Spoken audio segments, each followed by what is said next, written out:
Hello students, this video is part first of the chapter Wastewater Story. All of us use water in our homes and make it dirty. Dirty, are you surprised? It means कि हम daily अपने घरों में बहुत सारा water use करते हैं और उसको डर्टी करते हैं. डर्टी इन सेंस कैसे करते हैं? Like we clean utensils, we wash clothes, right. तो जितना वाटर हमने यूज़ कर लिया है तो वो जो वाटर यूज़ हो चुका है अब उसे हम दोबारा यूज़ नहीं कर सकते हैं ना. It means we make that water dirty. So वो जो वाटर होता है उसमें रिच इन लेदर होता है, mixed with oil, black brown water that goes down the drains from sinks, showers, toilets, laundries is dirty. तो जो वाटर हम इन सब जगह पे यूज़ करते हैं वो डर्टी हो जाता है. That water is known as waste water, right. So this used water should not be wasted. We must clean it up by removing pollutants. अब क्या होता है कि ये जो हम वाटर यूज़ कर चुके हैं तो क्या हम कुछ ऐसा कर सकते हैं कि ये वाटर वेस्ट ना हो और हम इसे दोबारा से यूज़ कर सकें इसको क्लीन करने के बाद. तो हाँ, ये होता है और इसके लिए बहुत सारे ट्रीटमेंट प्लान्स लगाए जाते हैं जिसमें जो ये यूज्ड वाटर होता है उसको फिर से रिसाइकिल किया जाता है, पॉल्यूटेंट्स को रिमूव किया जाता है. तो ये सब हम इस चैप्टर में पढ़ेंगे डिटेल में कि कैसे कैसे किन प्रोसेसेस के थ्रू जो वेस्ट वाटर है उसका ट्रीटमेंट होता है. Have you ever thought where the waste water goes and what happen to it. तो यही हम पढ़ेंगे कि ये जो वेस्ट वाटर होता है ये कहाँ जाता है, right. Water our life line. अब ये तो आपको पता है कि जो वाटर है वो हमारी लाइफ लाइन है. बिना वाटर के हम अपनी लाइफ को इमेजिन भी नहीं कर सकते. तो एक्टिविटी 18.1 में एक चार्ट दिया है जिसमें आपको यूजेस बताने हैं. Clean water put to use. Clean water हम कहाँ कहाँ यूज़ कर सकते हैं. एक इन्होंने खुद लिखा हुआ है ड्रिंकिंग. नेक्स्ट 3 आपको लिखने हैं like cleaning utensils, washing clothes और भी बहुत सारे आप यूजेस लिख सकते हैं. तो जो क्लीन वाटर होता है जो फिट होता है यूज़ के लिए is unfortunately not available to all. It means जो क्लीन वाटर है वो अनफॉर्चुनेटली सबके लिए अवेलेबल नहीं है. इट मीन्स उतने अमाउंट में नहीं है कि हम सब उसे बहुत ज़्यादा अमाउंट में यूज़ कर सकें. तो it has been reported that more than 1 billion of people have to access to safe drinking water. This accounts for a large number of water related diseases and even deaths. तो क्या होता है कि जब clean water तो उतने amount में present नहीं है तो जो इम्प्योरिटीज़ वाला वाटर है वो हमें कंज्यूम करना पड़ता है और उसकी वजह से वाटर रिलेटेड डिजीज़ हो जाती है और इवन डेथ भी हो जाती है कुछ केसेस में.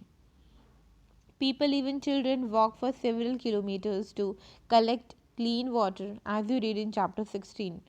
तो हमने 16 चैप्टर में पढ़ा था कि घर की जो लेडीज़ होती हैं और जो चिल्ड्रन होते हैं वो कई किलोमीटर तक जाते हैं क्लीन वाटर को कलेक्ट करने. कुछ एरियाज़ में जहाँ पे वाटर इतना ज़्यादा अमाउंट में नहीं होता है, जहाँ पे वाटर की स्कैरसिटी होती है, वहाँ पे ये सब चीज़ें करनी पड़ती हैं. और इस वजह से जो स्टूडेंट्स होते हैं उनकी जो स्टडी है वो भी डिस्टर्ब होती है बिकॉज उनका मोस्ट ऑफ द टाइम इसी चीज़ में वेस्ट हो जाता है वाटर को सप्लाई करने में, राइट. तो अब और हम क्या पढ़ते हैं that increasing scarcity of fresh water due to. Fresh water की जो स्कैरसिटी हो रही है वो क्यों हो रही है? पॉपुलेशन ग्रोथ की वजह से. As the number of people increases उनका वाटर का कंजम्पशन भी उतना ही ज़्यादा बढ़ जाएगा. और जो वाटर है वो नेचुरल रिसोर्स है, लिमिटेड अमाउंट में प्रेजेंट है. Clean water, I am talking about clean water which is fit for drinking.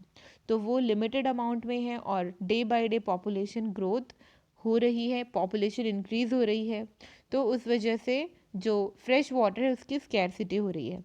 इसके अलावा पॉल्यूशन की वजह से भी जो फ्रेश वाटर है उसकी स्कैरसिटी हो रही है. Industrial development, miss management and other factors. तो ये सब वो चीज़ें हैं जिनकी वजह से फ्रेश वाटर की कमी होती जा रही है. Realising the urgency of the situation on the world water day on 22nd March 2005, the General Assembly of the United Nations proclaimed the period 2005 to 2015 as the International Decade for Action on Water for Life. तो देखिए अब situation इतनी ज़्यादा ख़राब हो चुकी थी water की, इट मीन्स कि वाटर की शॉर्टेज होती जा रही है। तो इस चीज़ को रियलाइज़ कराने के लिए हम हर साल 22 मार्च को वर्ल्ड वाटर डे सेलिब्रेट करते हैं। और 2005 से 2015 तक का जो पीरियड है, जो इंटरवल जा चुका है, उसको इंटरनेशनल डिकेड घोषित किया गया for action on water for life. It means उसमें वो सब स्टेप्स उठाए गए जिससे कि हम वाटर के बारे में लोगों को बता सके कि उसको प्रिवेंट करना कितना इम्पॉर्टेंट है, कंजर्व करना कितना इम्पॉर्टेंट है, और उसकी इम्पॉर्टेंस लोगों को समझाई गई। सब एफर्ट्स लगाए गए इस डिकेड में to reduce by half the number of people who do not have access to safe drinking water. So there has been perceptible progress in the direction of the aim, but still there is a lot to achieve. बहुत सारी चीज़ें achieve भी की गई, लेकिन फिर भी बहुत कुछ है जो अभी अचीव करना बाकी है। Cleaning of water is the process of removing pollutants before it enter a water body or is reused. तो क्या होता है कि जो फैक्ट्रीज़ वगैरह हैं जहाँ पे वाटर ज़्यादा अमाउंट में यूज़ किया जाता है, उसके बाद वाटर को पहले क्या होता था, डायरेक्टली उसको रिवर में फ़्लो कर देते थे। तो अब इस चीज़ पे ध्यान दिया गया कि हम वाटर को डायरेक्ट, जो वो डर्टी वाटर है, वेस्ट वाटर है, उसको हम डायरेक्ट ना पहुंचाएं रिवर में। क्या करें, उसको पहले हम क्लीन करें। क्लीन करने से क्या होगा कि जो रिवर होगी उसमें डर्टी वाटर नहीं जाएगा और फिर रिवर भी पोल्यूट नहीं होगी। तो इस वजह से पहले वाटर को क्लीन किया जाता है और उसके बाद रिवर में डाला जाता है। तो जो क्लीनिंग ऑफ वाटर है, ये प्रोसेस है जिसमें जितने भी टाइप के पॉल्यूटेंट्स प्रेजेंट होते हैं वाटर में, उसको रिमूव किया जाता है। और ये जो प्रोसेस होता है इसे हम वेस्ट वाटर ट्रीटमेंट कहते हैं। सीवेज ट्रीटमेंट भी इसे कहा जाता है, right. Now the question is what is sewage. Sewage क्या होता है? सीवेज वेस्ट वाटर, जितना भी वेस्ट वाटर हमारे होम से, इंडस्ट्री से, हॉस्पिटल से, ऑफिस से, इन सब जगह से रिलीज़ हो रहा है। तो इसमें रेन वाटर भी इंक्लूड हो सकता है, बिकॉज जब रेन वाटर डाउन आएगा, इट मीन्स स्ट्रीट वगैरह पे आएगा, तो वो जो रेन वाटर है वो भी तब साफ़ नहीं रहेगा, वो भी डर्टी हो जाएगा, राइट। तो water that washes off roads and roof tops carries harmful substances with it. तो सीवेज क्या है? सीवेज लिक्विड वेस्ट होता है और इसमें ज़्यादा अमाउंट में वाटर होता है और डिजॉल्व सस्पेंडेड इम्प्योरिटीज़ प्रेजेंट होती है, राइट। अब हम पढ़ेंगे कि सीवेज में और क्या क्या चीज़ें होती हैं। इसमें ऑर्गेनिक इम्प्योरिटीज़ होती हैं, इनऑर्गेनिक इम्प्योरिटीज़ होती हैं, न्यूट्रिएंट्स होते हैं, बैक्टीरिया होते हैं और दूसरे माइक्रोब्स होते हैं। तो ऑर्गेनिक इम्प्योरिटीज़ में आ जाएगा human faeces, animal waste, oil, urea, pesticides, herbicides, fruits and vegetable waste etcetera. ये सब ऑर्गेनिक इम्प्योरिटीज़ होती है। इनऑर्गेनिक इम्प्योरिटीज़ में नाइट्रेट, फॉस्फेट, मेटल्स, ये सब आएंगे। न्यूट्रिएंट्स में फॉस्फोरस एंड नाइट्रोजन। बैक्टीरिया, बहुत सारे बैक्टीरिया प्रेजेंट होते हैं वाटर में, लाइक विब्रियो कॉलरा, जो कि कॉलरा डिजीज़ कॉज करता है, और salmonella, पेरिटाइफी, which cause typhoid.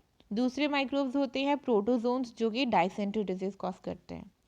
Next topic, water freshens up an eventful journey. We will discuss in our next class. Thank you.